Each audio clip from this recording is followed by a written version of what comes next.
Today, we're going to dive into a short but incredibly powerful piece of philosophy from Friedrich Nietzsche. It's a story all about a figure he calls the Wanderer, and it forces us to ask a really tough question. What is the true cost of searching for knowledge? So Nietzsche kicks things off with this single, just heart-wrenching image.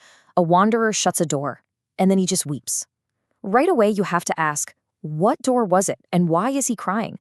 This isn't some triumphant hero we're looking at. This is someone in deep, real pain.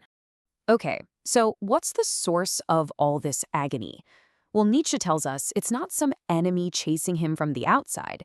No, the wanderer is being driven by this powerful, relentless force from within, what he calls a gloomy and passionate taskmaster. And what is this taskmaster? It's a deep, almost tyrannical impulse for truth. For this guy, seeking knowledge isn't some casual hobby. It's not even a choice. It's an inescapable compulsion, a kind of tyranny of truth that he actually resents because it never, ever lets him rest. And this really captures the central conflict, doesn't it? We usually think of the search for truth as this exciting, joyful adventure of discovery. But for Nietzsche's wanderer, it's the absolute opposite.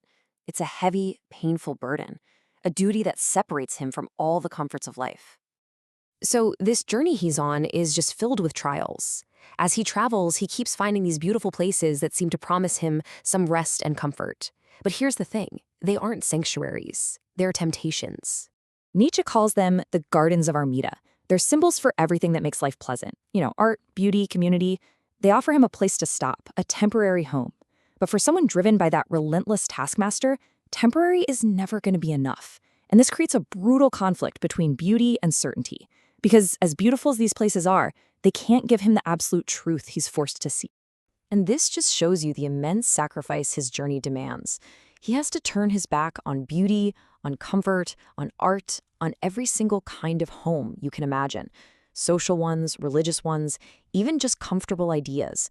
And every time he leaves, Nietzsche says it brings fresh separations and fresh bitterness of heart. He can only cast these grim, resentful glances back at everything he's lost. So this constant separation, this endless, restless journey, it eventually leads him to a destination. But it's not a physical place you can find on a map. It's a state of being. And it is the ultimate price for his intellectual honesty. 7. Nietzsche calls it the seventh solitude. Now, this is not your everyday loneliness. The seventh solitude is an extreme, profound kind of isolation. It's the state you reach when you've questioned and abandoned every comforting belief, every community, every single home that ever gave you shelter.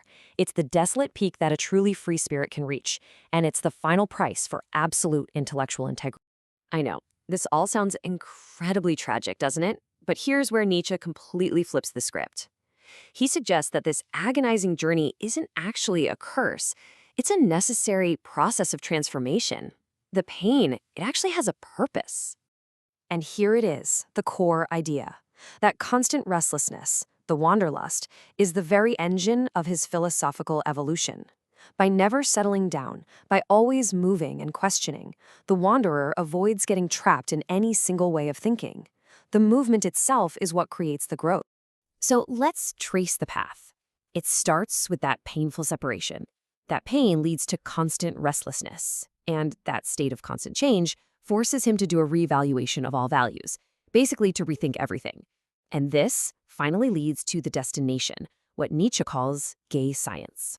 And this is the profound payoff. See, the end goal isn't finding some final capital T truth that makes everything okay.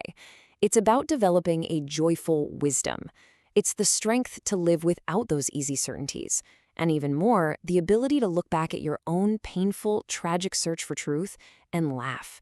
That is the ultimate shift, from agony to resilience. So all of this leaves us with a powerful question that Nietzsche's Wanderer forces us to confront. If absolute intellectual honesty demands leaving our comforts behind, if it leads us through profound solitude, what are we willing to pay? What's the price of your own truth?